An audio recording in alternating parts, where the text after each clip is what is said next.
successful. Oh my god. Awesome. This is what we do when you don't have a nice bucket, right? You just get a steel tin. This is what you call a scuffed. Hey man, we try to be as organic as possible. The moment you chose a refugee as your guest, it's ruined everything. Hey, there's nothing wrong with that, man. I'd say it's the best. No, Cheers, absolutely guys. not. Cheers, guys. Cheers. Ross, thank you for coming, man. I appreciate it. You're more than welcome. Thank you for inviting me. Hey man, I know we said we do drinks, but drinks on a podcast, you know. Well, I've been recorded multiple times before, so I'm not I'm used to it. But the setting was completely different. Oh really? What was that sounding like? So it goes back to 2012 when I was back in Syria, just before leaving. I was kind of involved in the original uprising. So Shit. So you moved to Canada in 2012? no. I left Syria in late 2012. So left as in like refugee. No, I left legally, basically. I had Okay, my own cool. passport, but technically you can call it fled because of my arrest in Syria on the backdrop of my involvement in the political movement back then and the Holy shit, and that's the intense. protests. And I wasn't asked to leave, and I was released after my arrest. It wasn't like I was kept there for like a month in total, a month and a half, like over 2 times. But it was clear that if I wanted to continue my activism, political activism, if I wanted to continue with what the whole movement started, if you're familiar with it, Syria in 2011. To be honest, all I know is a lot of countries invading. You know, Russia got involved. Oh everyone else yeah, got involved. it became a clusterfuck. Can we use fuck? Yeah, go sure, for awesome. it. Okay. No filter whatsoever. This is a no filter. I'm not quite sure on what platform we're gonna be publishing this. So yeah. Anyway. Yeah. So yeah, it is.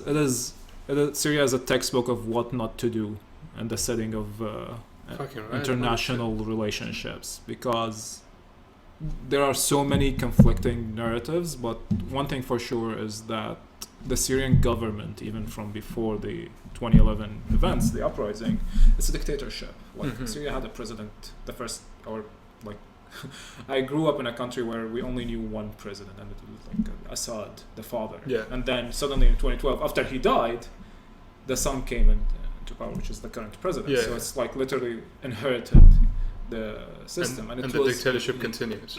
Yeah, and the dictatorship continues. Not to say dictatorships are good things always. Sometimes like I don't think they are good. They're not good things, but some countries like it's been shown that they prospered more under a dictatorship versus.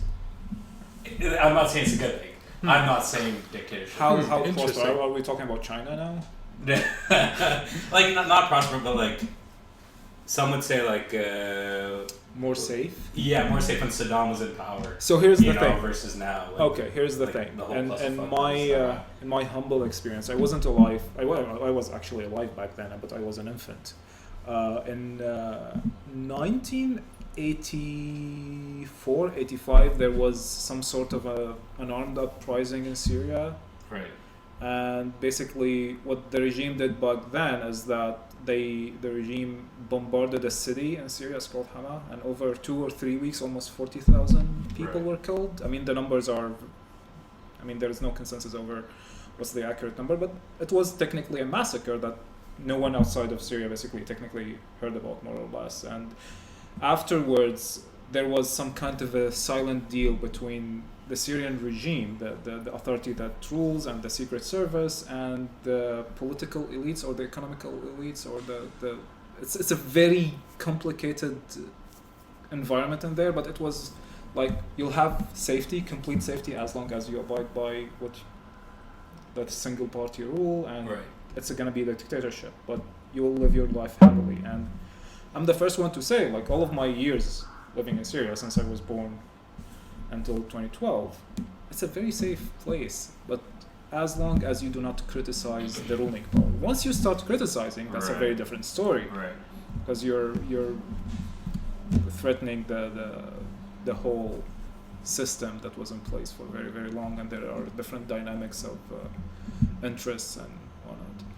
So pretty much like a dictatorship, basically. Yeah, it's a so that's why safety comes through fear, and one of the things Right. that you can, again, Like, given how things worked out in Syria so far, and the whole different interventions and the rise of like extremist jihadism in Syria and ISIS and all of that nonsense, sadly, as even I, someone who was like affected negatively by the practices of the Syrian regime, having the Syrian government still in place, sadly, is kind of the best outcome so far. Why do you say that? After everything. After everything.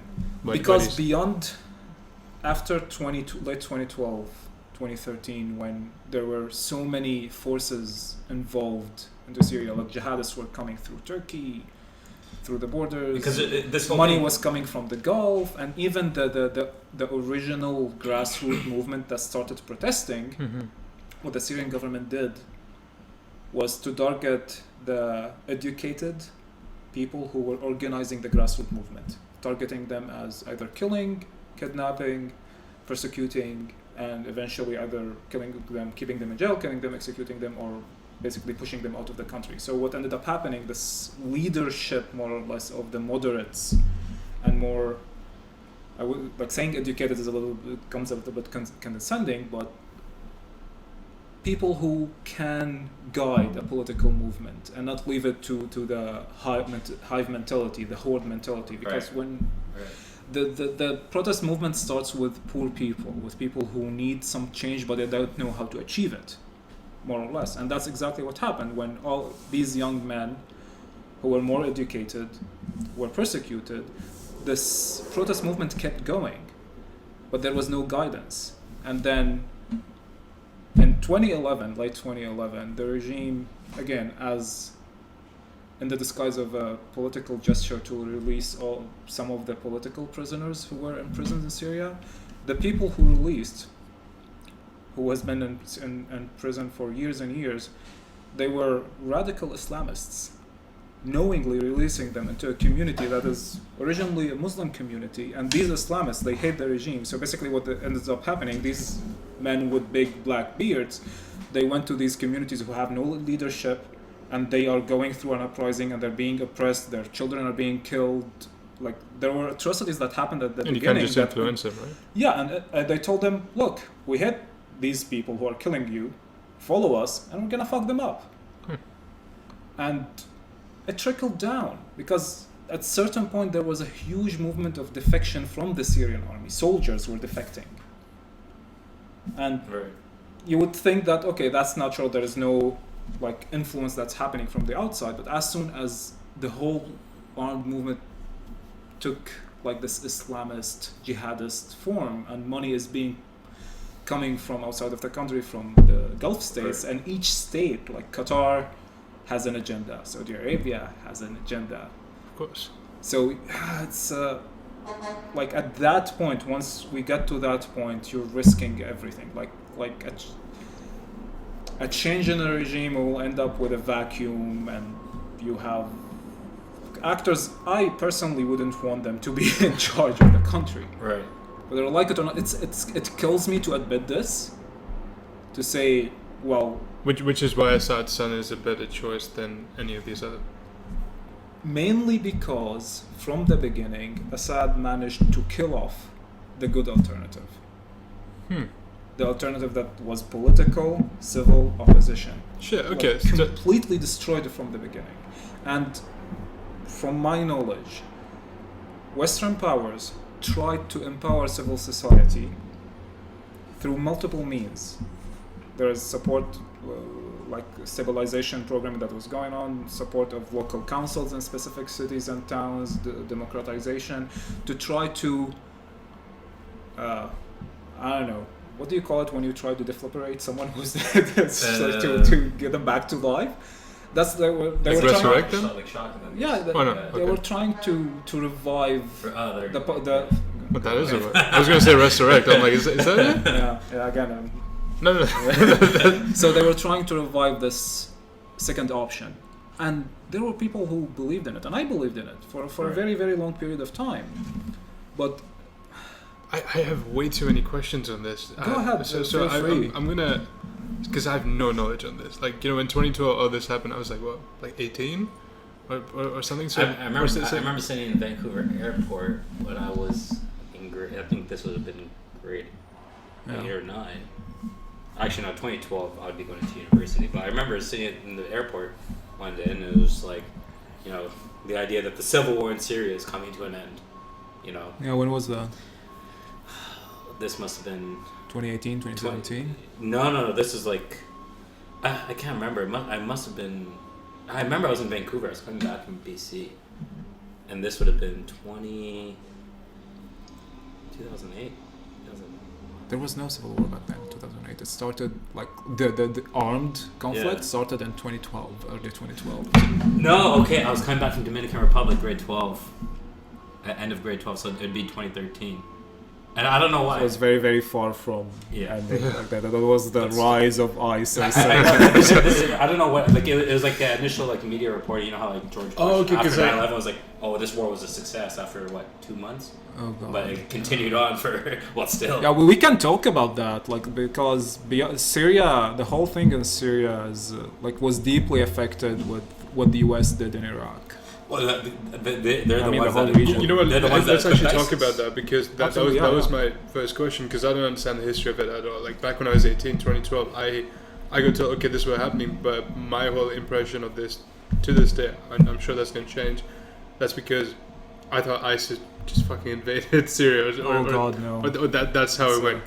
Because I guess you see multiple headlines and man, it's insanely. It just becomes like a narrative, right? It's insanely complicated, and the narrative that I'm gonna tell you, I'm pretty sure, like, online, if you research it, you will find many different narratives that try to debunk it one way or another. Okay. But there are documentaries and there are people who basically made testimonies that vouch to this. So it all kind of, so with the second invasion of Iraq after that was after 9/11, like the second Iraqi war, right. not for the liberation of Kuwait, the one in 2005, I think. I really can't remember. Afghanistan was 2003.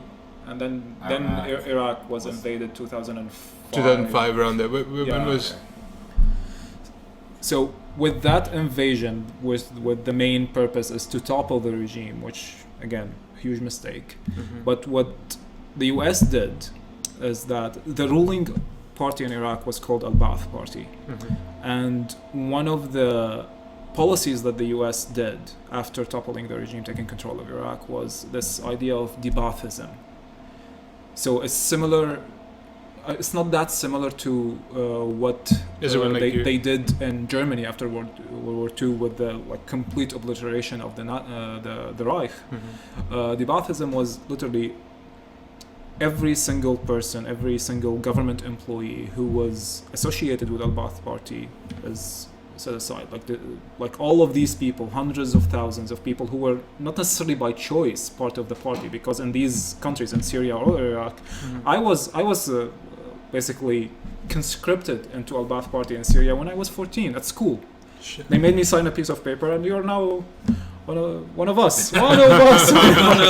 Yeah. So usually it doesn't happen by choice, but what ended up happening with this all de-Baathism, all of these government employees who were suddenly out of work, and they are mainly Sunnis, because you need to keep in mind the sectarian flavor of this whole conflict, because Iraq has the majority of the population is Shia, and the Sunnis Shia is a sect of Islam, and historically between the Shia and the Sunnis there is like infighting, historically speaking. I'm not gonna go into that, but that's a whole other. They hate each other. If you think Iran, that's for another podcast. If you think Iran and Saudi Arabia, Iran sees itself as the leader of the Shia Muslims, and Saudi Arabia is the leader of the Sunni Muslims, and there is always fighting between them. They are mortal enemies. Jeez. Anyway, keep that in mind, that this is the composition more or less of the population in Iraq. There is the Sunnis, there is the Shia, and these are the Arabs, and then you have the Kurds somewhere in the north.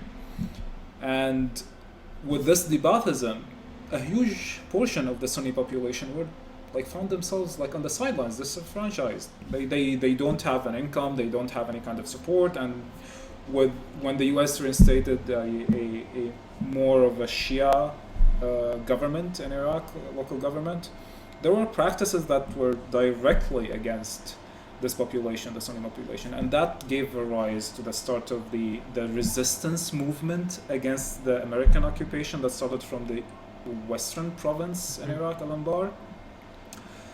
And it started from as an affiliated group of Al-Qaeda, and then the US tried something to counter it, and then they came up with this whole program in 2007, 2008, which is called Sahawat. Basically what the US did is that going to the tribal leaders of the tribes, the Sunni tribes who were in that area, who most of their sons were the cannon fodder of this resistance movement against the US, and they literally organized them into like community police or armed groups to fight against Al-Qaeda back then. And they put them on payrolls, literally like an army of locals who would fight against terrorism. And it worked. It got to the point, because all of these people now, they have income, they don't have anything to fight against, and they became more or less part of an army, more or less, fighting against what... Are these the people that turn into ISIS? I'll tell you. So we'll get there. Oh, okay. that was working well. And at a certain point, I really can't remember the dates. All of these, this is a general narrative. I can't remember the exact dates, but there was a point where the US was planning to reassign all of these responsibilities of the payments of these soldiers or policemen to the central Iraqi government, who was mainly Shia. The Iraqi government refused to do that. So these guys went from being hired and have jobs and being paid to fight against extremism or fight against Al-Qaeda. Once again, they became without jobs, without payment, without money, without income. And that gave rise again to the uprising. And during that time, this is of course after, are you familiar with Abu Ghraib? The prison in Iraq?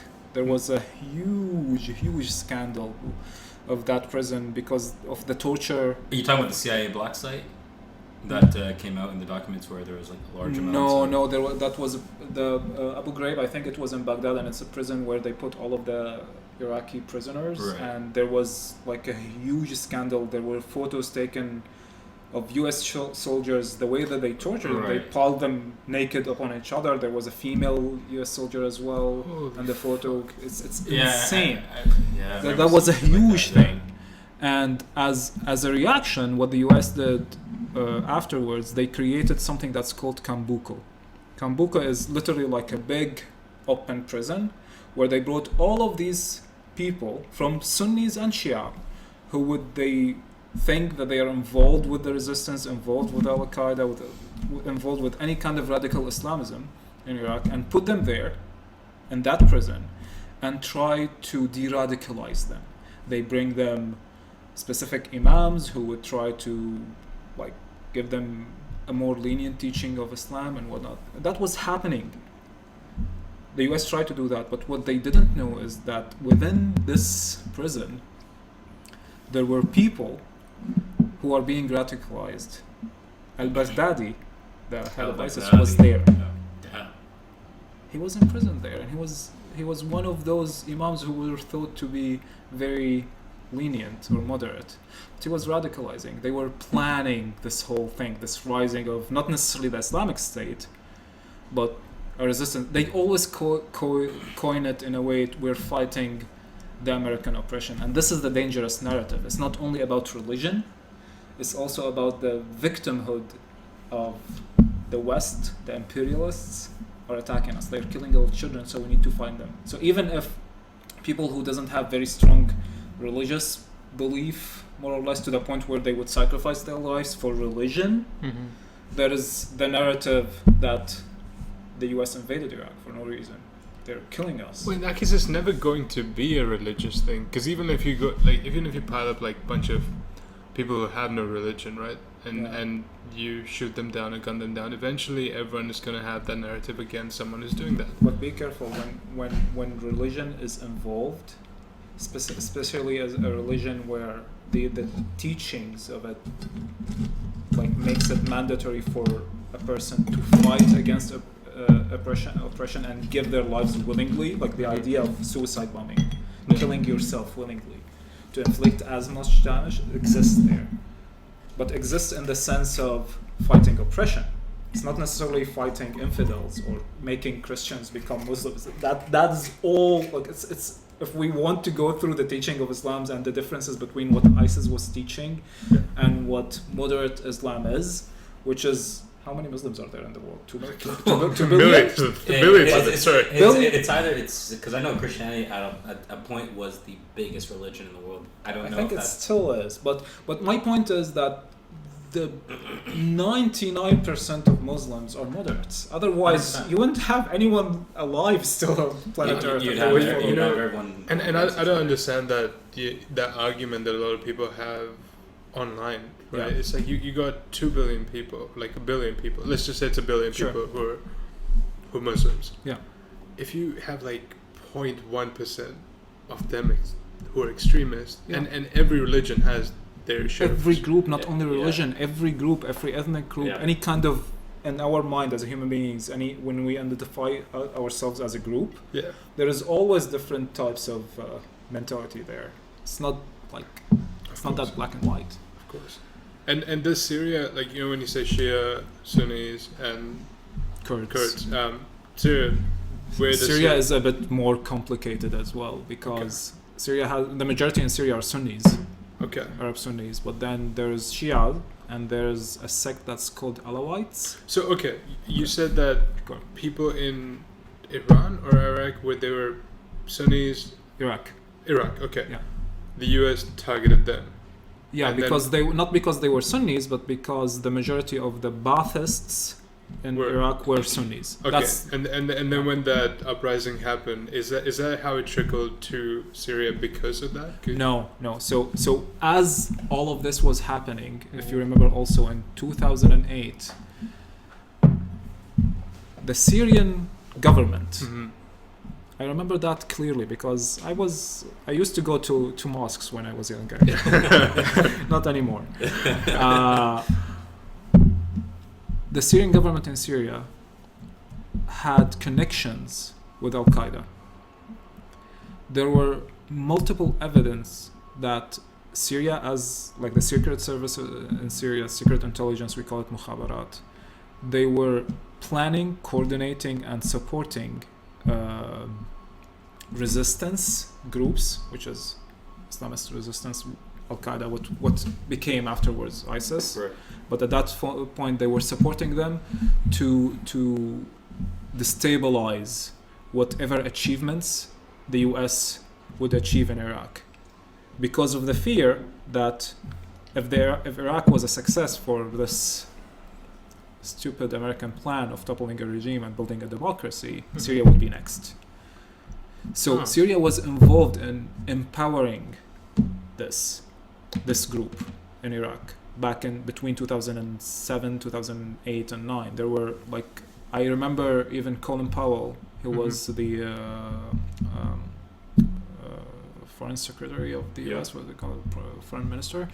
He came to Syria, and there was a very strong conversation between him and Bashar al-Assad, and even the Iraqi prime minister back then, he accused the Syrian government with evidence that agents of the Syrian intelligence are in touch with the heads of this movement in Iraq, and they are training them. They were basically funneling jihadists from Syria into Iraq across the borders, and weapons, and at that point. So it's Syria trying to destabilize Iraq. Iraq, to keep the US stuck in that quagmire. Tactically, it's very intelligent. Right, it is a smart move. It's a very smart move. Right. But what ended up happening is that when Syria itself was destabilized, that element poured into Syria. Right. And that beast that people, you would read some narratives that the US created ISIS or some. That's what everyone says. So you fucking read it on the internet. I gotta believe that. The US created the condition for ISIS to become a thing. The Syrian regime created conditions for ISIS to become something. So it was a joint effort. No, I don't think a single country intentionally and knowingly knew how this whole thing would gonna take a specific trajectory. It was all like they created a beast that they didn't know that they would have to fight at a certain point. See, isn't that common though? Like in any operation that we've seen that the U.S. meddles in, or any other government where they try to create this thing to stop something, it ends up getting too big and out of hand for them. At a certain point. But they get involved with shit that they don't really know much. They don't really understand the dynamics. Because like you go all the way back to CIA and Osama bin Laden, right, and training him as a CIA operative, just to have him as the face of. You're talking about Afghanistan against USSR. Yeah. It was mainly a Saudi operation as well. Yeah, so like it's like these operations go sideways at some point in time. Always. But here's the thing: what the U.S. did later on in Syria, because regardless of what everyone is saying that the U.S. or the West has been sending weapons to armed groups in Syria. But that's kind of what the whole narrative was, that U.S. created ISIS because they armed those Sunnis that you're talking about. So is that, would you say that is accurate? No. Okay. No. Cool. No, so it's a false narrative that's going on. Man, there are so many false narratives. An each narrative like helps and assists the goal of a specific country. Like that's a narrative that Russia is involved in and spinning. And what was Russia's reason for getting involved in Syria? Oh God! So sorry, too many questions for you. I don't know. I'm getting a history lesson right now. I don't think I have I have bits and pieces of answers, but I don't think I have a full understanding of the main motive. So the first of all, Syria is the last country in the Middle East and that has access to the Mediterranean that Russia can use as a base. Okay. First of all, I mean that's tactical for Putin, right? So second, I think there is also the sticking it to the US and this whole policy of regime change. Yeah. And basically presenting Russia as an international effective partner. So is Russia trying to help Assad regime? They helped them. Without the intervention of Russia, the Syrian regime would have crumbled. Oh. Like they intervened in 2015, I guess, and that was like the regime was about to crumble. The regime in 2015 they were controlling like 25% of the Syrian territory. Shit. Okay. But here's the insane part of that intervention. At that point, ISIS was controlling, say, 45% of Syria, like all of the eastern region of Syria, east of the Euphrates. Right. And then you have the Syrian opposition, which is a weird mix of moderate Salafist, Islamist and groups and nationalist groups as well, which were funded by mainly the Gulf states, and there were a couple of programs for the US to also train and equip specific groups of Arabs to fight only against ISIS. And what ended up happening, that was a condition. That was the condition when there were two programs, one in Turkey that's coming from Turkey and one that was happening from Jordan. The one from Turkey, so they would bring Syrians who were vetted, who were like involved in the fighting. They vet them, to make sure that they didn't go. They are not affiliated with Jabhat al-Nusra. It's a group that is affiliated with Al-Qaeda. And they would train them and give them weapons, like anti-tank weapons, like the Tau missiles and all of these things. But on the condition that they would only fight ISIS and not the regime. Now, what ended up happening, this is hilarious. This is an insane thing. Here's your condition. We're giving all these weapons, but this is your condition. You can only fight ISIS. Yeah, and these people, they come from communities. Their main goal is to fight the regime. ISIS, they were fighting it anyway. Some of the most of the Syrian Free Army, whatever you want to call it, was stuck between a rock and a very hard object, like between ISIS and the regime. They were being bombarded, like hammered from both sides. Interesting. So, but then to put that condition on them that not to fight the regime, what ended up happening is that these groups, when they go back into Syria, I think that's what happened. There is no actual evidence, but and very easily and very quickly, suddenly you will find all of these weapons in the possession of groups like Al-Qaeda, who are fighting against the regime as well in Syria. And these men who were trained by the US, they will say, well, they attacked us, they attacked our headquarters and took everything. I'm kind of sure they were like, take them, it's fine. I'm kind of sure, I'm not quite sure. But the thing is, these stories put into perspective how paranoid the West was to be, perceived as we're giving money or weapons to groups strictly to fight the regime and topple it. Because the main narrative that the US was saying that we're not arming groups to fight against the regime, we're arming groups to fight against ISIS. Right. Now, with that failure of the Arab groups to fight against ISIS, what did the US do? They went to the most alienated actor, the Kurds in Syria. And the Kurds, technically, they don't have the same grievance with the regime, the same as the Sunnis or the Arabs, for multiple reasons. Like, if we want to go into that, it's another rabbit hole. But they armed them, they trained them, and they were extremely effective. So basically, the US created an agent for them to fight ISIS. And the Kurds never fought against the regime because they already had their area basically emptied from the regime. The regime willingly moved out of their area of their control. And right now, what we ended up with after the defeat of ISIS, because that is... Well, now the Kurds are powerful, right? Hmm? Now the Kurds have that power. Oh, yeah, that's debatable. They have the power in the sense against who? Against ISIS? No, I guess you said that US talked to the Kurds to fight against the ISIS or influence them, whatever. They armed them. Like, there was complete support. And does that not have or will that not have another trickle-down effect at some point? Of course, because what ended up happening, this is so hilarious. So we all know what NATO is, right? Yes. We all know that Turkey is part of NATO, right? Yeah. Now, Turkey has a huge problem with the Kurds, because the Kurds want to have their own state. And for the Kurds to have their own state, which is called Kurdistan, they will have to chop pieces from Syria, Iraq, Iran, and Turkey. Turkey don't like that. Turkey definitely doesn't like that. And Turkey has a long history of fighting more or less a guerrilla war against the Kurds in Turkey, who organize themselves within the Workers' Party. Is that the shit that was going on in Turkey? Because I was planning on visiting there, and someone was just like, "Don't," because there's some. Turkey is complicated. There's another complicated. Okay, this is only a piece. This is Turkey in relation to Syria. So Turkey definitely doesn't want an independent Kurdish entity. Okay.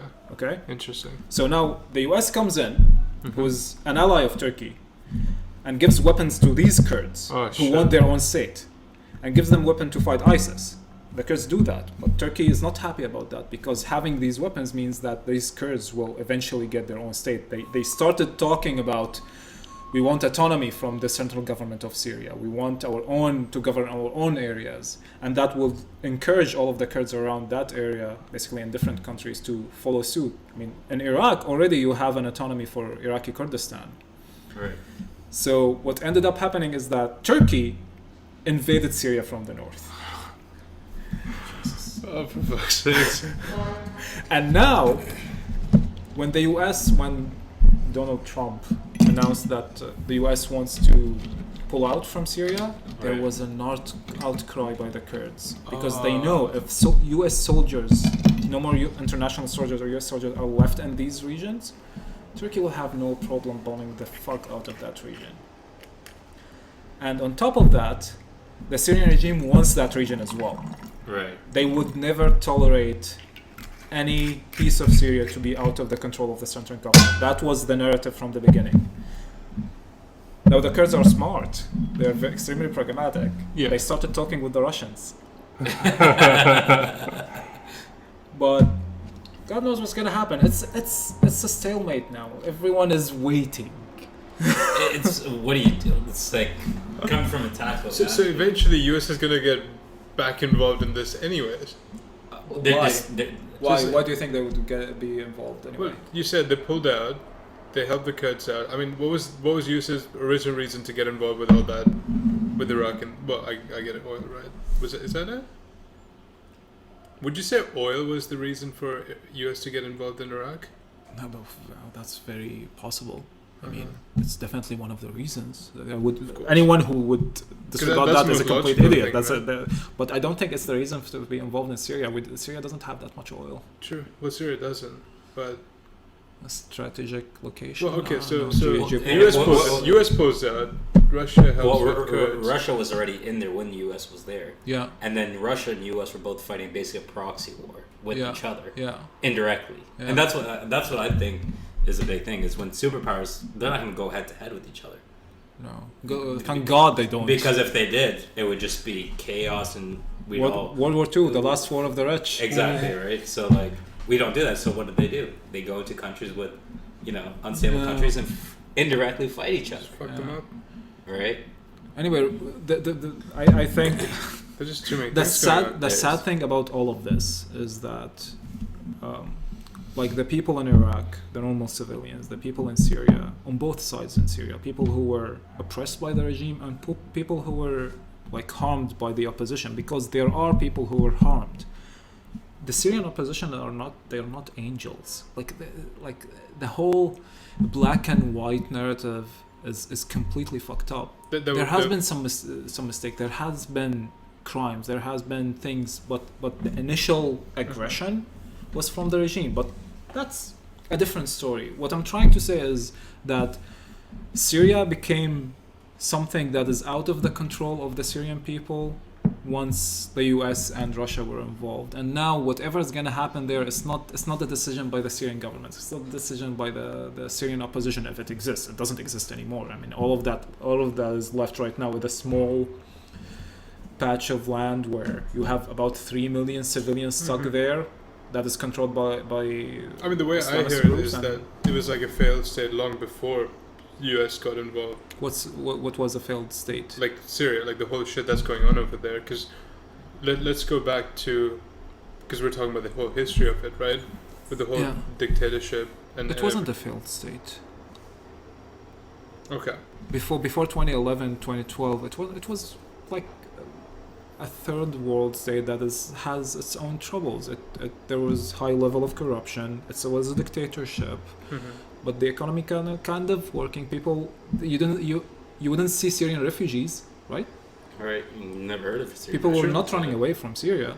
People were living there. There were so many problems. And if we want to start talking about the socio-economical conditions that basically I believe was a huge factor in the uprising, and the way that the regime changed from a social policies when it comes to their economy to more of a capitalist and open market, and that damaged the farmers and people who live in rural areas. And then you have all of the global change thing, and that damaged also people who live in rural areas, and that pushed them more and more to revolt. Right. There are so many factors that plays into this, but Syria was in no way a failed state. But you said problematic state to the West. Okay. The West, it was a problematic state. There's stances from Israel, there's stances from the US, and it's involvement in Iraq, the support to the Iraqi resistance, which is. But I mean, they were fucked either way because of US getting involved with all these other places. So it was gonna happen eventually. Man. I really don't have any answers. Like as I told you, like this whole thing is so complicated. Like you can barely wrap your mind around one aspect of it. I still don't know what the fuck just happened. And it's very confusing. There are so many different narratives and stories. There are so many different narratives and stories. There are things that I'm not quite sure about. But you know what's fucked is the amount of people that had to die because of that. Exactly. Yeah, exactly. And from all sides. Yeah. That's the very, very sad part, because anyone who tells you like throughout the American campaign to defeat ISIS no civilians died, that's bullshit. Because you don't really know what you're fighting for. Like, I mean, you're fighting, oh shit. And when, like, even soldiers, when people put in a place where you have to fight to kill, you have no other choice. You really have no choice.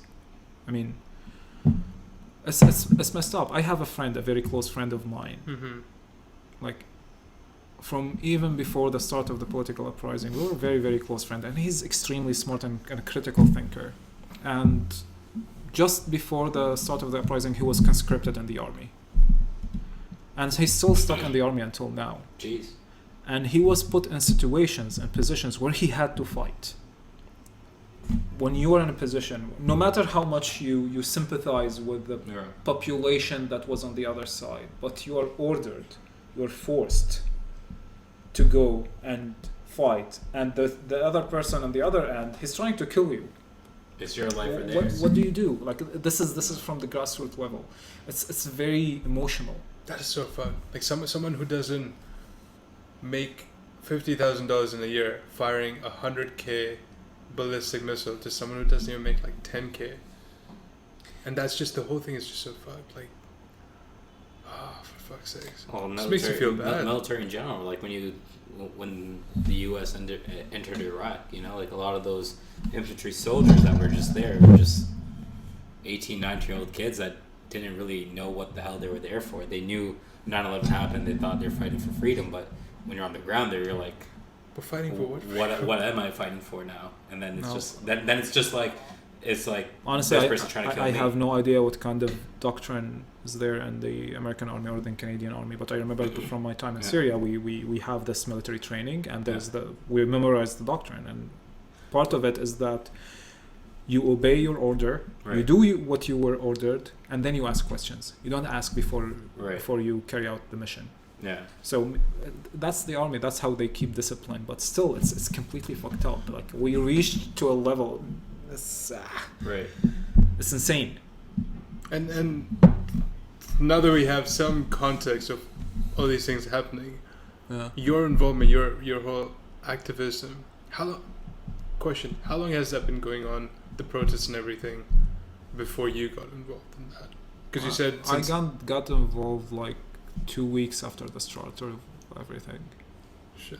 Right at the ground. I mean, but very look, my involvement is very light compared to many people, and the damage that I received is very, very light. I'm from the very lucky ones that got out in one piece. People were killed in the streets.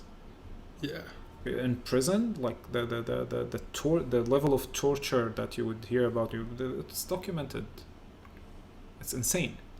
I just don't go near that because I don't have the stomach to read it, but it's insane. It's insane. So my involvement is very light compared to many other people. I mean, maybe for you or for me. Would you like to talk about it right now, or? I mean, what to say? Like taking part of protests. And trying to organize people basically to collect trash, these kind of things. It's a very light activism. I was never a leader in a political movement. Even before the start of the uprising, I like many other Syrians, wouldn't have any kind of interest in politics unless it has something to do with Palestine and Israel, because we were conditioned to that.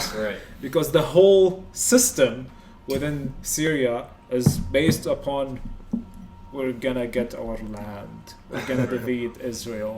This is what we were raised on. This is the narrative that Al-Ba'ath Party built its narrative on, and this is why they said that we're gonna stay in power until we get it back. Right.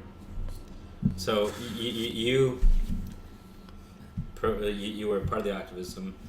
You went to prison for a bit. Came out in one piece. You were in prison? Holy shit! What? Yeah, he said that. Sorry, I probably missed that because I was fucking enjoying the whiskey, but go on. It's a very light one. I don't want to talk about it. Okay, let's not talk about it. But then afterwards, you left Syria. I left Syria legally, and I went to Russia. I spent in Russia about a year in the Northern Caucasus region, and I hitchhiked my way through the Caucasus. Really? Whereabouts in Russia were you? Sorry? Whereabouts in Russia? Do you know the Caucasus region? No, heard of it. Between the Black Sea and Caspian Sea, that region with Chechnya and these little republics. I was in the middle in a city called Nalchik. Interesting. At a certain point, I was studying in a university there, Russian language, and then I ran out of money. I dropped out, I decided to hitchhike my way west and east. I ended up in Sochi, and from Sochi. So did you save up money to go to university there, or just got? Yeah, because back in Syria, I used to work. I used to work for the UNDP in Syria. I finished my university. I have a BA in management of information systems. I got my degree in 2008. I worked for the UNDP until 2011. Shit hit the fan. Of course it is, yeah. Yeah. That we're putting it very lightly. Shit hit the fan. Again, seriously, I shy from talking about my experience in activism because compared to many others, my story is nothing. Like it's literally very, very, very, very light. I mean, compared to many other people. You're one of those people that just kind of helped it. So I don't know if I helped. I mean, it's better than everyone else who, who just kind of.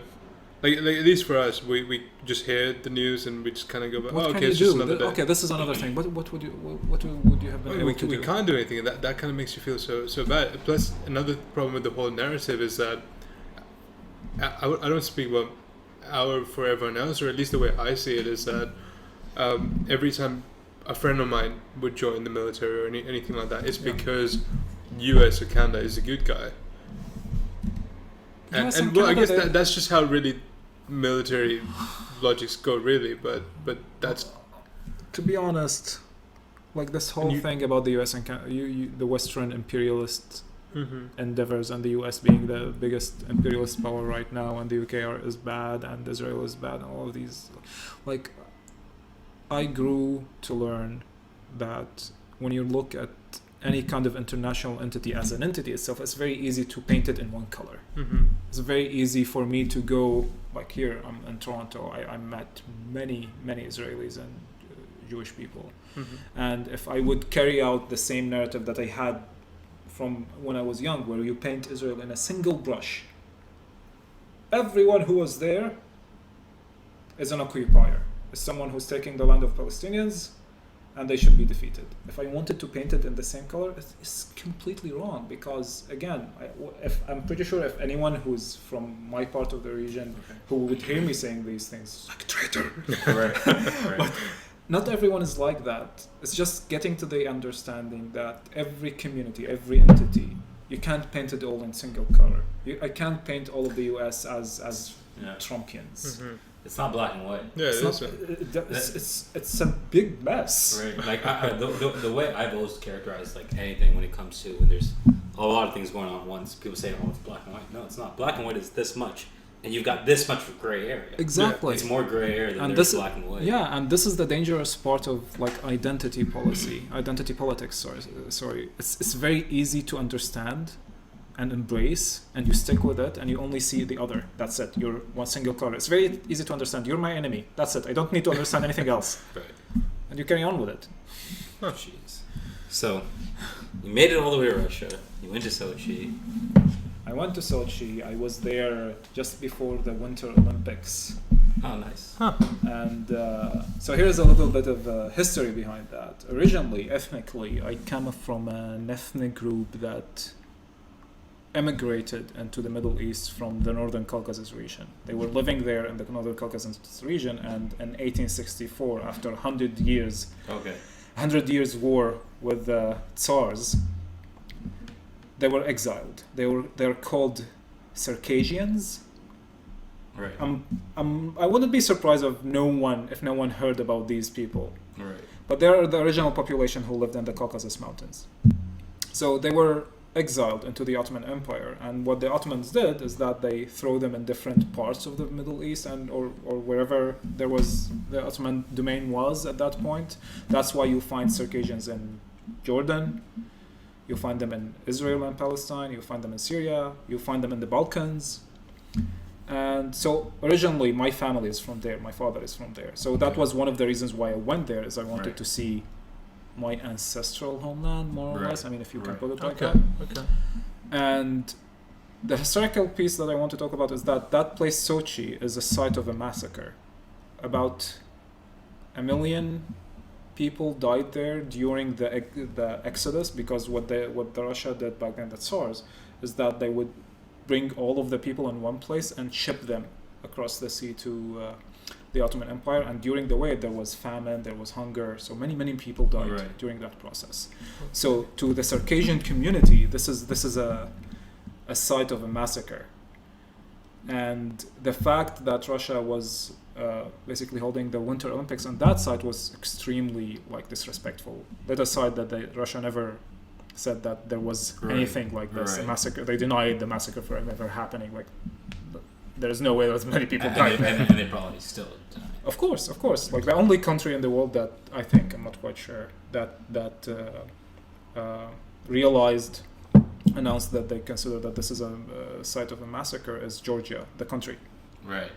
I mean, so because it has a lot of implications when you do say massacre or genocide occurred in your country to a certain group. Yeah, I guess. I don't know. I honestly I don't understand exactly where's this reasoning coming from, why they want to deny it. But anyway, so I went there and I stayed until a certain point. Then it was clear for me Russia was not a place for me to stay. I cannot build on that. And I was always, from following the news, from all of the things that were happening in Syria, I was itching to kind of get closer. And my best choice was to go to Turkey. So one day, next to the fact that my residency was gonna expire very, very soon, so at that point I had managed to save some money. I had $300 or so on me when I booked a one-way ticket from Sochi, Krasnodar to Istanbul, and I started over again. I went to Istanbul. I had my backpack on me. I spent a week and a half sleeping on a bench in the city till I found a very, very cheap room. I had an advertisement on Craigslist, Istanbul, saying that I can teach Arabic and English.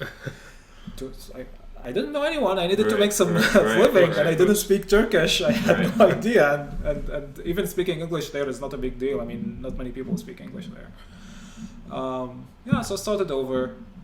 Got some Erasmus students to teach them basically these. Mainly European students who come on scholarships to study in Turkey. That was the thing, but then because of the rise of the conservative government in Turkey, it's not as popular anymore for Europeans. But again, Turkey is a whole different beast to talk about, and I'm definitely not equipped to talk about the Turkish history. Later on I was contacted by an organization, a company that works on aid delivery in Syria. They asked me if I would be willing to teach a group of old foreigners some Arabic. And I went there and I started teaching them. Okay. And the relationship became more or less friendly and personal because I wasn't their employee. I was kind of a teacher with these managers. And they would ask me about my background, what I know.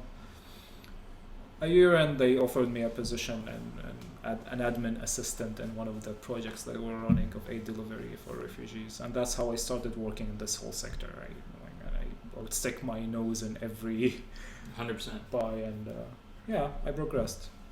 I worked on aid delivery. I worked on strategic communications. I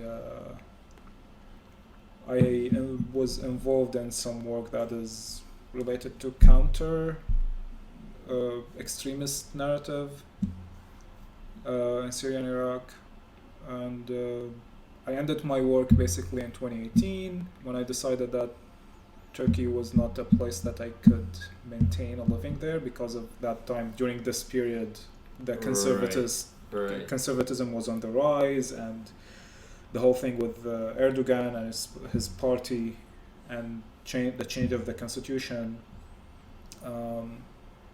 So a friend of mine who is a Canadian advised me of looking into an opportunity at UFT, Monk, to get a master's degree. So I applied to Monk School. I got accepted, and that's how you met each other?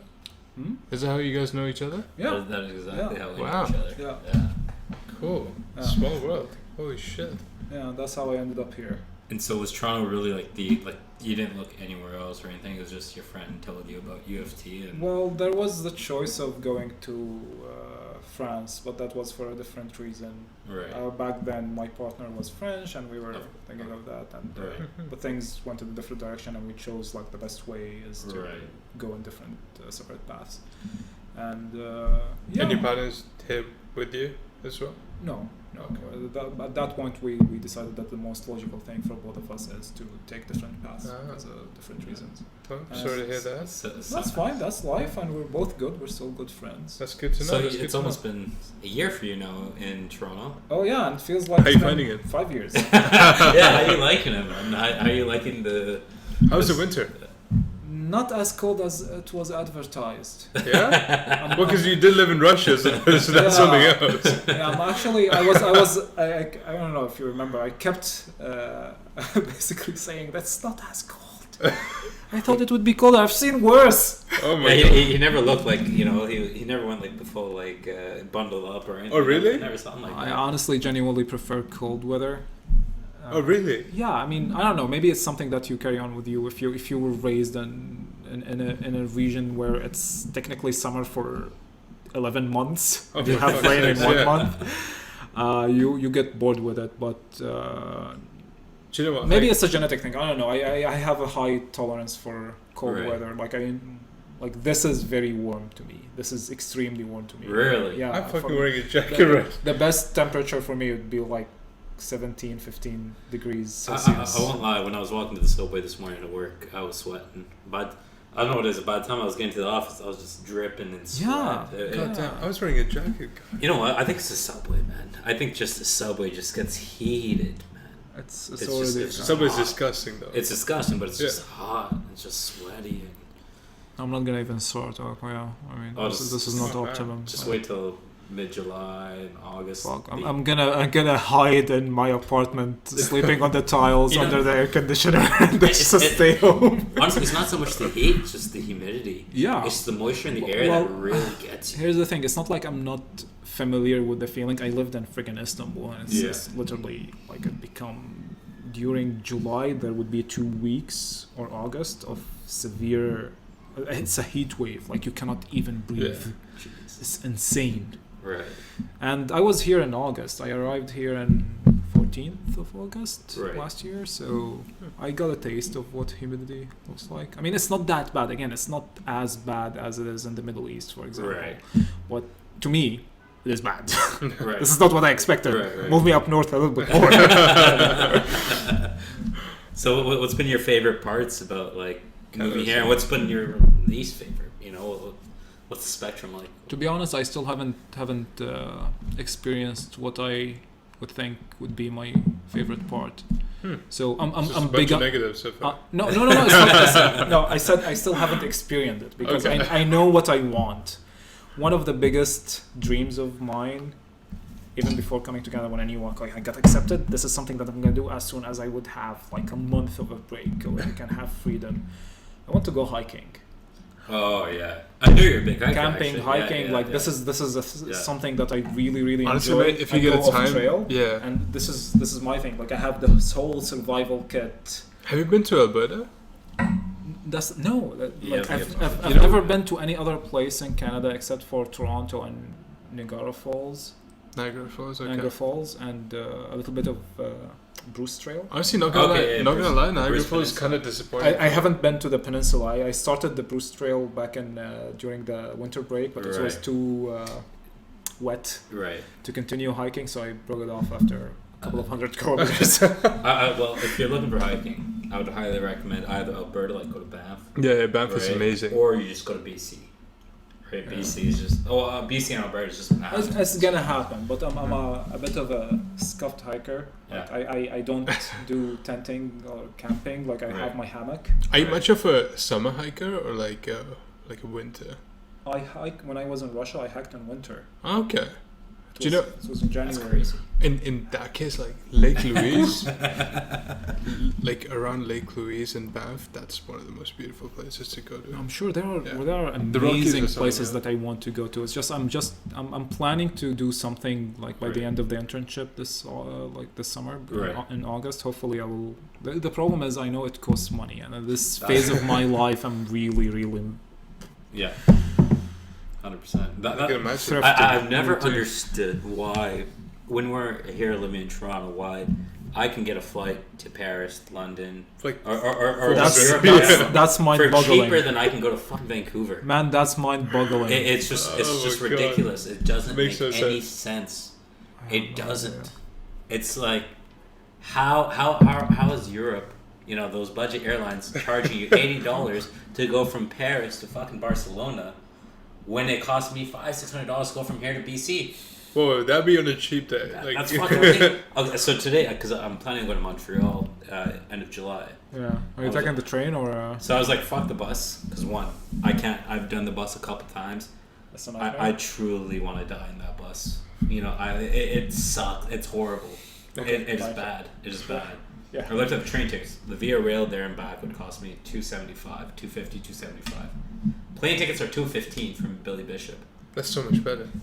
I was like, those are, thank God, like, I didn't pay for this. I used points, Okay, you have points. I used credit card points, But still, the fact that it takes for a 4-hour drive, something that's 500-600 kilometers away, costs you $250, $260 after taxes and everything included. It's Can just we talk ridiculous. about how trash Via Rail is? And especially the people who come and sit next to you. Look, Via Rail's not that bad. It's only okay. But this guy came and sat next to me. He's like, I'm high as fuck. And I'm like, okay, cool, don't talk to me. And he fucking kept talking to me the entire fucking time. I don't want to do that. If I'm paying... So I went to... Where did I go? I went to Windsor. Right. I paid $150. I'm paying $150. I don't want to speak to anyone. Plus, I want, at least free water. And I don't even get that. I have to pay for water. I have to pay for drinks. I have to pay for food. I don't want to fucking do that. Hey, motherfucker, that's why you bring a water bottle with you. No, I don't fucking do that, because I'm not getting guy it. Next to you instead of being a piece of shit. Yo. No one can help you with your antisocial tendencies, but I just want to listen to music. I very much go to sleep. sympathize with you. Did you try death stare or something? Just ignore them? I did. He kept talking to me. That's how I started talking to him, because he tapped on me. He's like, "Hey man, how are you?" And I'm like, "No, you're just a piece of shit. Talk to a guy." Bro, no. I barely talk to people at work. I'm not gonna go talk to some random stranger I know. If it was me, I would have been. Look, he's not wrong, but I don't know. I don't know. I mean, that's what you pay when you live with a group of human beings, Homo sapiens. Right. You suck with it, I guess. So you haven't reached your, let's call it the nirvana mode of Canada. What have you? No, not really. Like there are many things that I was impressed with, and many things that I wasn't. Okay. Let's start with the wasn't. Let's go negative then. Okay, give me one reasonable explanation why the freaking machine that you tap when you get on any type of transportation doesn't tell you how much is left in your card. Why? Seriously. Well, okay. I agree. Okay, so. Wait, does it tell you? I don't think it tells you. So when you're using the subway, no. No, when you're using the subway, 0%. Yeah, what the fuck is up with that? Now I want to know. When you're using the streetcar, no. When you're using a bus, no. Well, if you use Go, it tells you, right? The only time that you actually get to see your amounts... When you are charging it. Not only that, so when you use the Go bus, if you come from the driver's side, they have this flatter-looking green Presto machine where you tap it on and you can see amounts. There's a screen. But even on Go Train, you can't see it, so I don't know why. Okay, you need to enlighten me a little bit. So Go buses and trains this is a different company than TTC? Yes. Yeah. That's the most fucked part. First of all, another thing I want to talk about, why is there LCBO? Why can't I just fucking go to anywhere and buy liquor? That's a whole nother... Okay, first. Okay, are we gonna start talking about Ford now? Okay, hold on. Let me get to this first.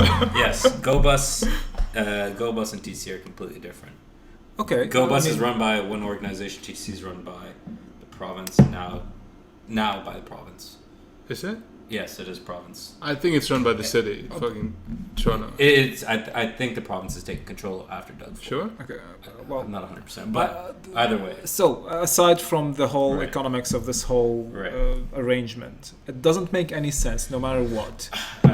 I completely agree because the whole Presto thing with TTC is brand new. It just started kicking this year, more or less. How were you getting? Before it was either use tokens. Okay. Or you have that was a fucking mess. Or you have the TTC pass, which is just a slide. You buy your monthly pass, you just slide it, that's it. Or you just show it on the bus. There was no amounts that were needed. So I think eventually the GC will start showing amounts. If you use a Go bus, to go from Toronto or anywhere else. Doesn't make. I know. Makes no The sense. coordination and the use of it is just ridiculous and stupid, but these are the problems that we face. So okay, fine. That's Alright. one thing. The other thing, I was honestly like from all of the places I've been to, the level of diversity in the city is pleasantly surprising. Something Like, else, yeah. I never felt when I arrived that I was, the sense when you go into a place when you know that you're different and you're visibly different, Right. and then you feel, even if no one is looking at you in a different way, you feel that you're like being watched somehow. I felt that when I was in Russia. I felt that when I was in Turkey, just because of the fact that I don't speak the language properly. Right. Like I learned how to speak Turkish, but for the longest time, I would be approached on the street and someone would start talking to me in Turkish. I'd be Right. like, oh. That's how I Right. felt when I went to Kentucky. Holy shit. So, but here it was easy, and even like clearly I have an accent. I'm not a native speaker, Right. and no one cares about that. Like, Not because 40 to 50% of the other people that you were going to Exactly. interact with It's- are it's- going to have accents. no, I mean, to me that's something that is impressive. But again, I understand that. Correct me if I'm wrong. Toronto is a bubble. Toronto is a bubble. If you go 3 hours north, I've been in a situation where I go up north and you would walk into a local Tim Hortons or a gas station, or let's say Tim Hortons because there's more people there. Yeah. It's literally just all You don't white even people. have to go 3 hours up north. Just fucking go to Georgetown. Yeah, once you leave the GTA, it becomes just Canada. Canadian. Yeah, there's a lot less racial people, right? Because it seems to me like minority populations or anyone that's racialized just tends to congregate more towards a city center versus the country area, right? Well, and look, I'm not in no way saying I'm not saying that like if there were like places, towns that are mainly dominated by a specific racial group, that's necessarily a bad thing. No, or these are no. I'm just saying that 100% just like as an observation, Right.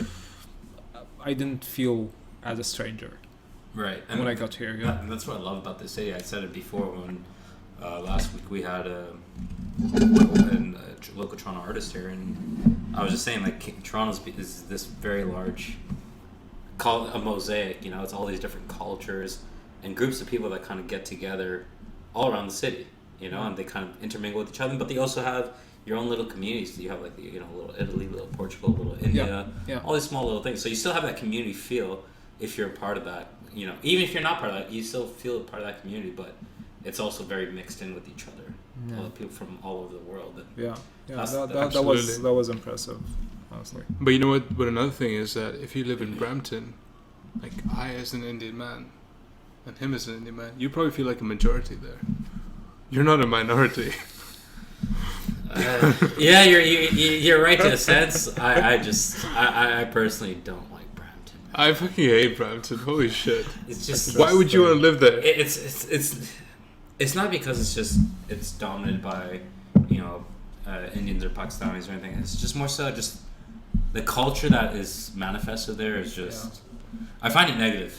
I find it. How negative? Why negative? I feel like it's very much it's us versus them kind of mentality, That- and them being just anyone that's not Indian, or anyone that's not Pakistani. But okay, here's my question, and this is a good topic. Mm-hmm. So, this kind of behavior of groups that migrate, whenever they go to a place where it's a new place, they Right. tend to congregate Right, and create their own dynamic, 100%. and create that dynamic of like otherness or groupism. Right. Now I'm trying to think why would that be necessarily a very very bad thing. But is it like an excessive?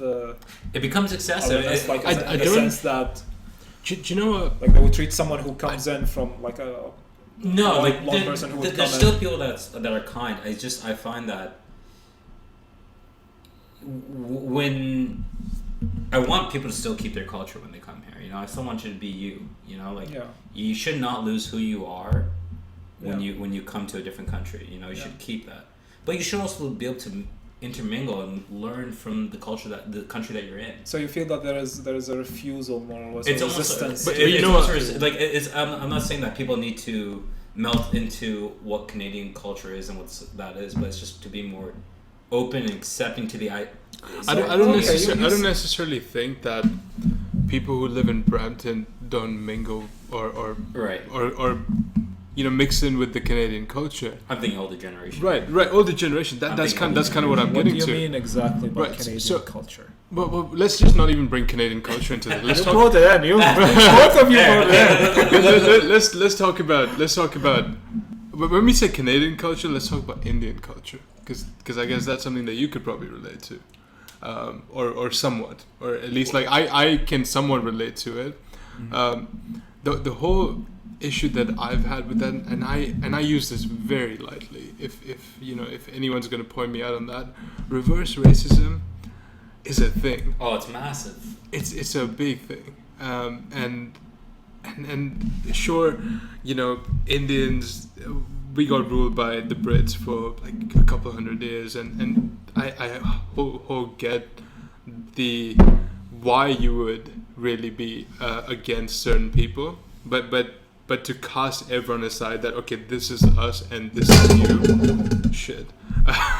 This like you're always trying to separate yourself from the white or from the Brits, and that's very big if you look at whether someone wants to admit it. And you or think not. that the basis of that lies on this historical grievance? It could be, but that's the only thing, because prior to that, India really had like I wouldn't say flourish, but like they had it pretty good. They had their own sorts of rulers and the whole sorts of kings and everything. So the whole movement started in like 1700s when the Brits came over. So for me, when I say the Canadian culture, I just mean being open, because I don't think Canada has a one culture. Facts. Yeah. I personally believe that Canada is a mix of just everything. It's cultures from around the world, but just being open. I mean, wasn't that how Canada was started in the first place? Kind of, no? No, it was just Europeans. Well, pretty much Europeans coming in. Europeans so technically there is no culture sort of thing. Hold on. Okay, let's go. Be very careful. Let's go. You have to be very careful. Even I, who had until now, even now, I have no intimate knowledge of the history of this region. Like, I know this is a very, very sensitive topic. It is extremely. Yeah. Well, let's talk about that, because I don't really, look back and think I'm, I have a big Indian influence. Like, I come from New Zealand, so that's where I lived most of my life. And when we talk about culture over there, and sure it is that whole Kiwi culture, but that's a mix of Aboriginals, the Maori, we call, and the Europeans as well, who kind of bring their own culture. So I guess that's kind of.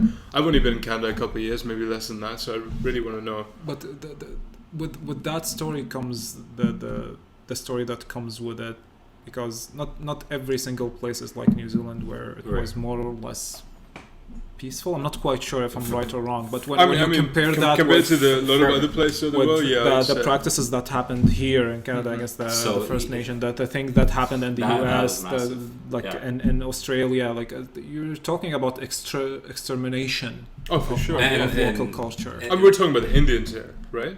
Well, we've moved to the larger picture. Okay, we're talking about the immigrant. Sorry, I am not fully aware of any of this, so I'd like to. Narrative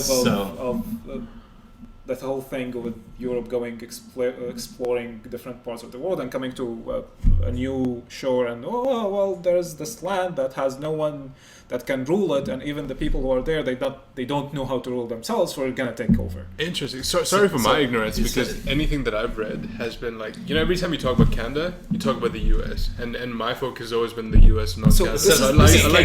Canada has become extremely good. Not that. Oh, actually, earlier on it was probably their intention to kind of sweep that whole kind of extermination under the rug, right? As you can see, when even recently with the Canadian government, no one's willing to say that what happened with the Indigenous population in Canada But It was an extermination or a genocide. But hold on a second. I mean, I like, wasn't it recently there was an announcement by the Prime Minister that the disappearance of Yeah, he apologized. Yeah, he apologized for the it amounts for a genocide, because it is a genocide. We're talking about He never thousands. said genocide. He never said that. That's the problem. So no government has actually said it was a genocide, because what happens when I said like earlier on was, when you say that there was a genocide, or something like, when you say genocide, there's huge international implications on what happens right after that, because then there's payments that need to be made. Absolutely. Right? And the Canadian government doesn't. I don't understand why. It's clear as day that But the thing it is, did happen. so here's, again, like I don't think that I have even the slightest knowledge to weigh into this, but it's honestly mind-boggling. Right. Because I only went I went to one talk by a very interesting person, Jesse Wade. I really can't remember. He's from the First Nation community. He's a very well-spoken person who works in film, makes documentaries, and he was talking about telling the story of the First Nation, basically here in Canada, through the medium of music, art, and talking about this whole truth and reconciliation communities that was started here in Canada. And through that talk, I learned about the, what do you call it, the boarding schools, the schools where they would take children from their families, and they would completely like erase, like they don't know the language. It was don't cultural genocide. That's what exactly. It was cultural genocide. So I only learned about that because I went out and I looked for it. Now, here's my question. There is lots and lots of immigrants in Canada who become citizens. Right. Do they know about this? No. And this is scary. This is frightening. This is actually really if I sad. called my mom, who's been a citizen of Canada for over 35 years now, she's more Canadian than she is Indian now. And she doesn't know anything. And if I asked her about, the cultural genocide or the Aboriginal people, she would maybe know this much. She probably wouldn't know. And she's a smart woman. That's a recipe for a disaster. It is a recipe. So, because what's happened is there's been very little acknowledgement of it, and when there is an acknowledgement of it, what happens? It gets swept right under the rug, because they don't want that. Because I personally believe that it's this image that the Canada wants to keep, is we are this peaceful, loving people, that we're so nice and we're kind, and we don't hurt people. This is a lack of the government doing anything about that. It is a lack. It is a complete lack of what the government's doing. If you look at what happened when France was colonizing, Northern Africa and all those regions, they eventually came out saying, "We fucked up people," and they teach that properly through their during their history lessons. I mean, that's kind of what you think about. Like, I don't know how much you're aware of that, but like Ireland, right? A lot of their culture is just gone. Right. Yeah. Yeah. One of my best friends is Irish. Oh my god. And so in saying that, like when I went through high school, and just history lessons from middle school to high school, we didn't touch on a lot. Like we talked about the Aboriginal, the Indigenous population. We talked about kind of what happened to them, but we never really got into the nitty gritty. Because when you get into the nitty gritty, that's when you're like, that's kind of the sad thing. The sad thing is that these stories, this nitty gritty, what you call it, like the details. This is what creates an understanding of why, for example, specific things happen. Why this sense of injustice that this community has. Right. Because otherwise, if that understanding doesn't exist, even for me, I could count myself as someone who's very privileged. Justice for the privileged is injustice. Right. Like if you want to someone like me who's extremely privileged and I have a specific income, I have whatever you want, like things that are easy to get, and then you try to equalize me with someone who's less privileged, but that's what justice is. To me, that looks like injustice. Like you're taking something from me that I think is rightfully mine, without that understanding that person, it's not only they deserve it. Like, if you want to talk about originally, they are the owners of this land. 100%. This is their land. It is their land, and the big thing is, and that's why a lot of people seem to have that disconnect when it comes to speaking about the indigenous population and things that they go through, a lot of people that I talk to, you know, not because that they're arrogant and they don't care for the population, it's just they don't know the details. And they say, why are they receiving, you know, free education, free this, free that, free, like, you know, all these different things, but they don't really understand there's stipulations behind all these things as well. That's dangerous. It's not that everything's free for them, right? There's tons of stipulations that are in place, and then they don't understand fully, you know, they think it was just, oh, the country got taken from them, some people got killed, and that was that, you know? And some kids just got brainwashed. That's all. Can I ask a question? Sorry to interrupt both of you, and this is my ignorance, right? Why is it that I guess I kind of get it, but why is France, or French rather, the second language of Canada, and why don't we talk about? Because I'm so sorry. I'm so sorry. I asked. No, it's fine. I'm really sorry I asked this. But I forget that I'm speaking with people that are not originally from Canada. I forget. I know why. You know what? Well, in New Zealand, right, we have English and then we have Maori. So anytime, like, it's kind of like this when you see exit and you see the other, like, how do you like, sorry, I don't know what the fuck that is. You have French written as a second language of everything. Yeah. In New Zealand, we have Maori as the second language of everything. Why is nothing? Because I get Maori are the Aboriginals, you know, the Indians of New Zealand. What is France? Where does France fall? So the Brits first came, yeah, but the French also came along afterwards, shortly after. Cool. Right, so the French occupied a certain area of Canada. So you just go, okay, well, this is English and this is French, and you just fuck the... It's a bit more complicated. It's a lot more complicated. I'm generalizing horribly because I don't remember the full. Yeah, there is a very big history. There's a big history of the movement of the Europeans coming here. First the Brits and then the French, and then there was fighting. They were competing between them. Okay. There was fighting between them. It wasn't a peaceful. These areas were extensions to the French and British empires. Yeah, exactly. Is that how Quebec came to be what it is? I want to say yes, but I don't know the. The general gist is, I think, that Quebec was mainly controlled by colonies that are predominantly populated by the French, right? And then I don't think Toronto was a thing. There was York, right? Yeah, York was the original settlement. Because we had Fort York. Yeah, not Fort Toronto. Exactly. So, and I think even though Fort York was controlled by the British, but then you have to the south what happened with the U.S. and the War of Independence and the French involvement in that as well, and then I think the Americans invaded New York and killed something or burnt someone, and then you guys, the British there, went and burnt what was a house and then became a White House. Yeah, so we did set fire to the White House, or the Brits set fire to the White House. Yeah, and then how did the French and British who live north of the borders of what became the US decided that, okay, this is Canada, we're gonna live together? I don't have full details about that, but the general gist is that this region was a contested region between two empires, and somehow the US became a thing, and the people who were living north of the border decided, well, although we're French and British, but we can make our own country or something. Right. I'm not 100% sure, but that's... It was very much that, because when the Brits came, they started renaming different parts of Canada, right?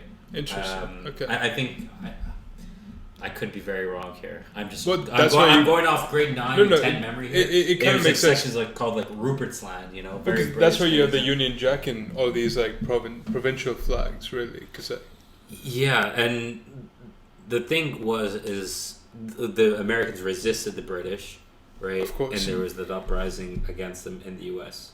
Right, there was that whole. That was the whole thing. The only thing I know about is the Boston Tea Party, and that my history is limited to specific big events. This is the problem. As a Canadian, I should know this history inside out. I should know it like that. I shouldn't be sitting here thinking, "Oh shit, what did exactly happen?" Yeah, you should. Shame on you.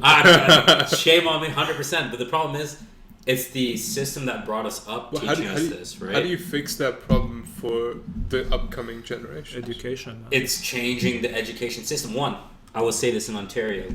Man, politics. In Ontario, learning the second language, French, is complete horse shit. That's Complete. half-assed. It is extremely half-assed. The problem is a lot of these schools, they want to just focus on grammar. You could sit there writing all day, learning how to write words and do Can't grammar, say shit, but yeah. you can't say shit if you're not practicing reading and speaking. Yeah. They don't focus on that. All they give a shit about, can you write French? You know, and you know all the rules, you know the accents, you know this. You know, I learned more in a year of self-directed French learning than I did over all the years I took French. I remembered so much more doing myself, because clearly the education system does a very extremely poor job of doing it, unless you go to a French immersion school. Then you'll pick up French because everything's taught in French. You have to learn. You know what? You bring up a good point, and I do want to talk about it, because both of you are masters in university. What do you guys actually think about the education system? And like, in general, just in general, like where is it heading? I don't think I can pass judgment. I mean, I only started with like the Western educational system or Canadian educational system, but you're trying to hold back something. I'm a socialist leftist person. I believe in free education for everyone. Right. So that, to begin with that. Okay. Because I mean, I like that. I believe genuinely that if a nation wants to propel itself, mm-hmm. one of the best way is to provide everyone with an equal chance to receive proper education, so they can have equal chances in I kind of agree with you on that. Job creation is this whole idea of individualism, and if you're born in a wealthy family, you're more entitled to things that you can buy just because you were born in that family doesn't. That's I mean, such a fuck narrative. I don't associate with that. There are so many people who find that fair. Like the whole U.S., the whole is found on. You know. Before I get to your thing, how does the education work in Syria? Like, is that how it is, where the rich get the education and no. In Syria, again, one of the things that I thought that the Syrian government did really well is the education, mm-hmm. regardless of the quality of it, but it was free.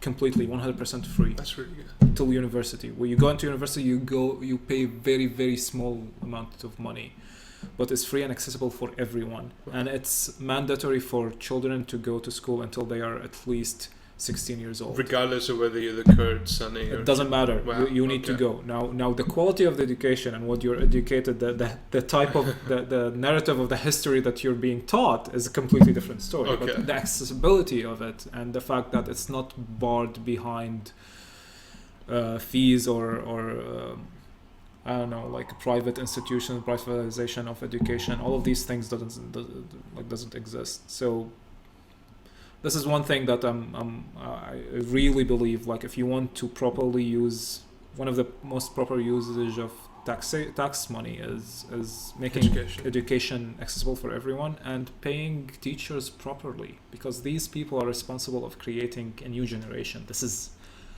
If there is a dangerous task, that's the task. They are molding brains of children, and these children will morph the whole trajectory of the country later on. They will decide who to choose, who to elect, if you still have democracy. And do you ever worry, like, now that we're talking, and for example, me, I don't know shit about history, right? Do you ever worry that history is just gonna go, like, it's just gonna go away? Like, it's just the worry is not history will never go away, but the scary part is for me. For, like, you said that you don't know much about history, so it's very, very easy to manipulate you one way or another by a historical narrative that someone tells you. I mean, you could be manipulating me right now. Exactly. Wow. Exactly. So, but at least you ask. Mm-hmm. You're interested and you're trying to understand different points of view for a specific issue, and I'm pretty sure that if it's of any interest of you, you have the critical thinking to go and seek other sources, mm-hmm. which you should do. Oh, it's multiple sources. Yeah, it's like science, research. Whatever you heard here, and my story of the Syrian conflict, right. it's my own take. It's what I witnessed, and there are so many things that come with this story that is emotional, that is personal. So I might have understood something differently. I might have misunderstood, but there are things that you cannot misunderstand. Like the rights of the indigenous people, and whether it was in Canada and in Australia, the mistreatment, all of these things, mm-hmm. the whole thing in the Middle East between Israel and Palestine. Look, there are things that history can be coined in a very dangerous way to tell a story that is not true. Like there is a saying, like the victors are always the ones who write history, and like the easiest thing to say about Syria right now, like if the Syrian government is winning, it will be very, very easy to make the education tell a story about the Syrian revolution, how it started in a very different way. They can make me as a jihadist. Yeah. It's very easy. So if people don't seek other sources of information, more like rigorous search. So question on that, like, you know, we said there's dictatorship, right? Yeah. And they're forcing a narrative. Like in that case, there's always not only dictators force narrative, by the way. True. Like true. even good point. And democracies. Like, that's a good catch. That's a good catch. I actually, you know, not only dictators. Every country, to a certain extent, controls a narrative. Yes. But of course, the narrative is one side. Is it one-sided in dictatorship and not one-sided? I think it's one-sided regardless. The difference is with democracies. I'm not experienced in that because I've never lived in a democracy. I've only been living in a but I think in a democracy for the past 11 months. But the system is put in a way that you have your checks and balances. Mm-hmm. There is a system. The difference between a dictatorship and a democracy, a dictatorship is based on an individual, like the cult of the person, the personality cult, and the system is built around it. But in a democracy, the system is functioning regardless of the person.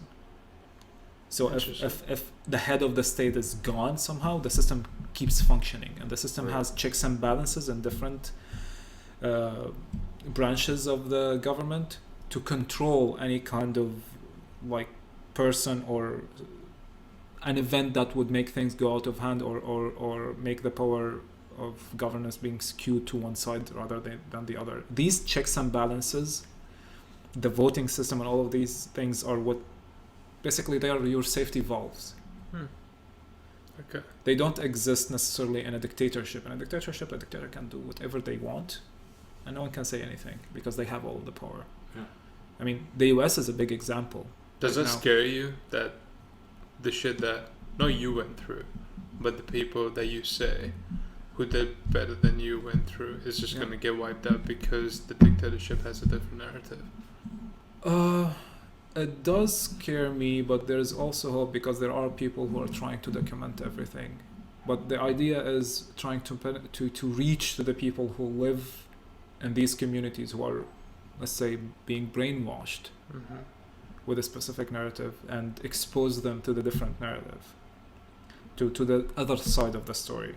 I'll give you a very simple example. As someone who was raised in Syria, and like naturally I like the whole Palestine thing has a very, very, very, very important part of my identity as a Syrian. Not for anything, like justice-wise. It's just that I was conditioned to that part of the story that Palestine was something. It was occupied. Palestinians were kicked out, and Israel is eating through whatever is left in there. And then there was the occupation of the Golan Heights, which is part of Syria, and even like I was affected personally in the fact that my grandmother, she was living there, and when she had to leave, she had her key, the key of the house that she owned in the Golan Heights, and she cannot go back to even after she died. Like she died, and no one can. Like you just have the key. Wow. So there is this narrative, this story, that Israel did all of this. The other story is trying to understand what comes with Israel as Israel. Who are the Israelis? Who are the Jewish people? What did they go through? What happened to them during World War II? What is the Holocaust? What kind of fear that incites? Why the fighting started? What do they fear? All of these things, they create different perspective of this whole story. Is there injustice? Of course. Like me, I oppose these racist reactionary policies of the Israeli government. But do I say that Israel should be removed and you create a Palestine instead of it? No. that's idiotic. Like these people who live there, They were born there. This is over. It's done. Like this whole thing, you bring settlement. They are not responsible for whatever their parents or grandparents did. Yeah. They're not. Yeah. The sons and daughters should not pay for the fathers and mothers' sins. Exactly. But what I completely oppose is But do you policies. think that those sons and daughters and those granddaughters, they have a responsibility to kind of fix that, or to kind of at least make they it have bring the it light to? responsibility also to understand the fears, the grievances of the other side. This is a responsibility of both sides of two different narratives, and there would never be a solution unless they are bridged. And trust me, there are people on both sides that they know and they understand. They are trying to advocate for something. Wow. They're trying to push a different narrative. In our cohort, like there is. Do you know that's very interesting, because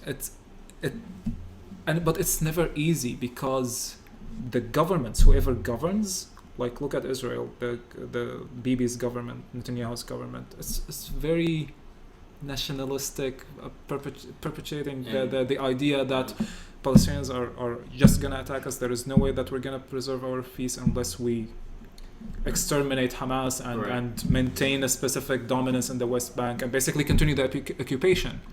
And then on the other side, you have people that they are living under occupation. What's going to happen? And they don't there is no the people who are in power, it's in their interest to keep conflict going. Because it keeps them in power. Yes. For sure. It keeps them in power. Fear maintains power. Fear maintains power. Now, Exactly. I am in no way saying that a solution for a problem like the Middle Eastern problem is easy. It's so complicated. Yeah. It's so messed up. And to reach a solution that is there is some sense of justice to us, I have no idea how to do it. Right. Like I had a conversation with a friend of mine who's an Israeli, and she is a wonderful person, and she is a person who believes in the rights of Palestinians. There should be two states. The Palestinians should have their own state, and the settlements should be dismantled. This is all legal because there are international agreements and basically decisions by the Security Council and all of these kind of things. Mm-hmm. But then when I asked her about the right of return, she stopped, she paused. You know what the right of return? For all of the Palestinians who are living in what is Israel right now, and they fled in 1948, they demand that they have the right to return to their homes in Israel. Now there is millions of them now because they made children. Yeah. Right.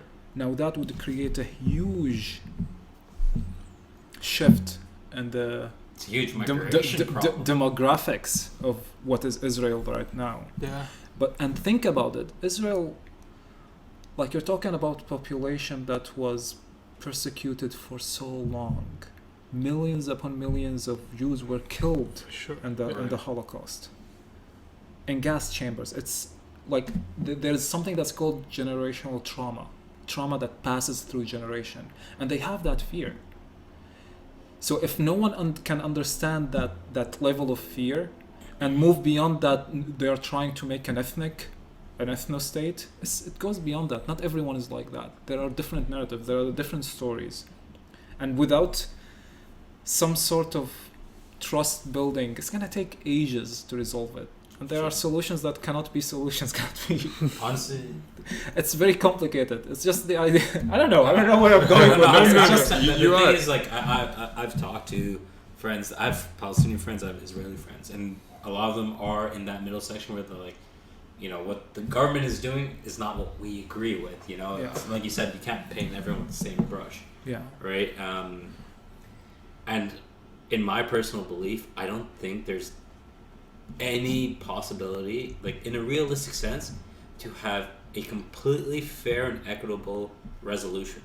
I can't see how, because this problem goes back generations, right? And how do you count this piece to that piece, and how do you split it down the middle 50-50 where everyone is happy? You can't.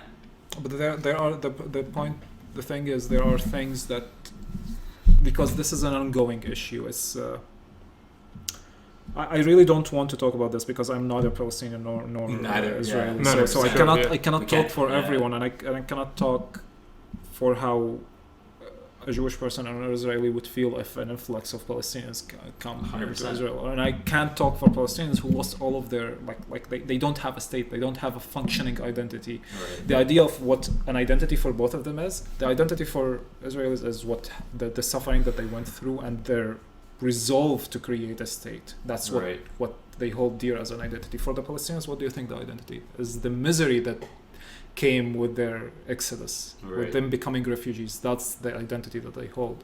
So if you remember when we started talking about identity politics, that's when it becomes extremely difficult to deal with. 100%. I cannot take that away from them. Right. I don't have any kind of I don't know what to say. 100%. No, 100%. That is so interesting. You know, the last podcast we had, and of course you mentioned that you didn't really look into it, but we talked a lot about how things should be forgotten, right? Or not forgotten, not but forgotten, move on kind of thing. It was the idea of, so the guy that we had on, he was saying that we were talking about the marginalization of black people, right, as a whole, like, and how, and even Aboriginals now, how like they've been held back, and how do you move forward? How do you build what you build? Like, how do you build something out of nothing? Right? Yeah. And you talk about how the Jewish community, right, after the Holocaust, they were broken. They were literally, they were being exterminated 100%. And like it's they were turned back, turned away by Western countries. Exactly, right. They were turned away. There was all these things that were happening. What did? They worked within their own community first, built each other up all together before, I guess, almost integrating into the rest of the world, and becoming powerful and becoming people that have status, that people have power, they have money and all these things. And he was saying that might not all of them have the money. No, 100%. That's a very stereotypical. No, 100%. No. I'm not saying it like that, but like that they were able to build themselves out of that image and that kind of state where they worked within themselves and they propped each other up. And he was saying with the Aboriginal community, or the indigenous community, that's what needs to happen. That they've been broken, that they've been destroyed, and all these different things have happened. It's time for them just to come together versus trying to figure out how do we integrate within Canada and how do we come together, build each other up, and then integrate. He was saying something along the lines and I guess now I've heard a different side of it as well. Like now what I'm hearing today is just how important history is, really, like how important it is to. I believe, like, what you're saying is absolutely right, but we are, as human beings, we have like our natural instinct to have this sense of belonging and identity, and it would be very, very difficult to disregard that. Right.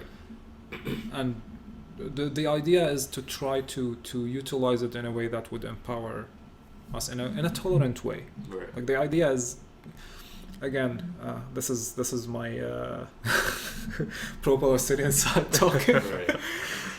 With everything you said about what the Jewish community did, right? But then there is the thing that happened afterwards, the rise that happened in the land of Israel. It happened on the expense of the misery of another population. Right. Many would not recognize that. Right. Here comes the different narratives. There are different stories about how that came to the place, whether the Palestinians were there or not, whether they were indigenous to the land or not. This is where history comes in. Yeah. But one thing for a fact is the rise of one community came at the expense of another, and it's still ongoing. Right. The occupation is there. Right. We see it in the news. Right. Regardless of the political nonsense that dominates the arena, but it is there. Right. But then how to resolve that? How would you make a community that was oppressed, like the black community or the indigenous community? How would you empower them in a way to rise, but at the same time maintain a level of openness? You don't want them to rise as a very individualistic, closed group that would not accept others or see others as strictly as others. It's that's the thing, man. This is so complicated and again, we're sitting here. I'm sitting here talking about this, and not a single one of us is part of these groups. Exactly, and we can't do anything about it either. Right. So it's we can have a sense of like trying to read and understand different narratives and trying to see what people who are part of these communities want and feel that they deserve. Like being more open. Yeah. Right. Yeah. It's kind of understanding both sides of the story versus just taking one. Taking one side. Taking one as the whole truth and the only truth, right? Yeah. But you know what? You've actually, I wouldn't say opened my eyes, but like really given me a lot more information to look into. So I really appreciate that. It takes a village to kill a village. That was a very bad thing to say. No, yeah, I'm happy. It's also like these questions are like this is a never-ending spiral that you will go down to. It's just, for sure. All right. There is no bottom to this pit. There isn't, but you know what? Makes for good content, so we love that. So we love that. Awesome. Yeah, man. Well, for us, just in the interest of time, I know you've got some things after to do tonight, but we really appreciate you coming down tonight. Thank you. I'm really happy that speaking with us. So you as we invited me. Yeah, no. I honestly loved having because I love these conversations. I live for these conversations as well. So while we end, just tell camera, the mic, like whatever you've going on. Who you are, what your name is, what you do, and just. I really hope. And if you'll be coming back again, so. Did I say my name anyway? My name is Firas. I'm Syrian. I'm currently a convention refugee here in Canada. I got my status approved last March. I'm doing my PR now, going through the process. I have no idea what's gonna happen. It's a long process. Man. Well, took me. I have nowhere to go to. Anyway, I'm doing my master's degree. At Monk School of Global Affairs. I'm doing my master's in global affairs, and I used to drum for 7 years, and then I fucked up my wrist. I had an operation, and now it's barely functioning. I used to do rock climbing, fucked up my shoulder. I don't do it anyway. I became too fat to climb. Yeah, I make terrariums. Do you know what a terrarium is? I know that. No, I have no idea what is that. So basically, it's the idea that you get like a glass container that you can seal it, and you build an environment, a natural environment there. Like there's this, like you want to call it, dirt, soil. You plant specific plants and you close it, you water it, and you can keep it closed for months without even having to water it. And there is a natural cycle that happens there, and the plants grow and grow and grow. Holy fuck. Yeah. Do you know what? In that case, you're invited again to the next podcast, so I can fucking learn how to do that. Sure. So absolutely. Or you can Google it. It's there. No. I need to know over here for sure. Amazing. Yeah. Well, thank you so much for us. Thank I you. really appreciate you coming down Thank again, you. man. Thank you. From the bottom of my heart, my man. Thank you so much. Awesome. Appreciate it. Thank you. And thank you, everyone, all you beautiful listeners, for listening to us again. Tune in, hopefully, next week, and we'll figure out what we got next week. It's gonna be fun. Been a little minute since I spoke. Still a nigga high like the cold stove. For a little something for these ho-ohs. Been riding solo, but you know, 876, that's my ho-oh. Rapping little nigga, time to go. Know that all you niggas feel my flow. No, you can't stop me, watch me go. Dreams of seeing Europe before I turn 26. I be chillin' with my niggas running through the 6. Saw Chance perform for the first time. I was taking notes of how to make the crowd wild. Young nigga with the drive and the aptitude. Got the right mindset, the clothes and the attitude. Watch me shine like a watch in the sun. If I ever get 15, watch me take the hands and run. Watch me shoot like a gun, spitting cobra venom. I done seen it in my dreams, so I hate waking up. And the day it'll come when I wrestle with the moon on my way to the sun. And the bitches wanna reach and try to have my first son. Then I say that I hate this, wishing I could turn the clock back and erase this. Maybe hating on my niggas like I'm Clayton racist. Drown on my sorrows and some vices, never face it. Been a little minute since I spoke. Still a nigga high like the cold stove. For a little something for these ho-ohs.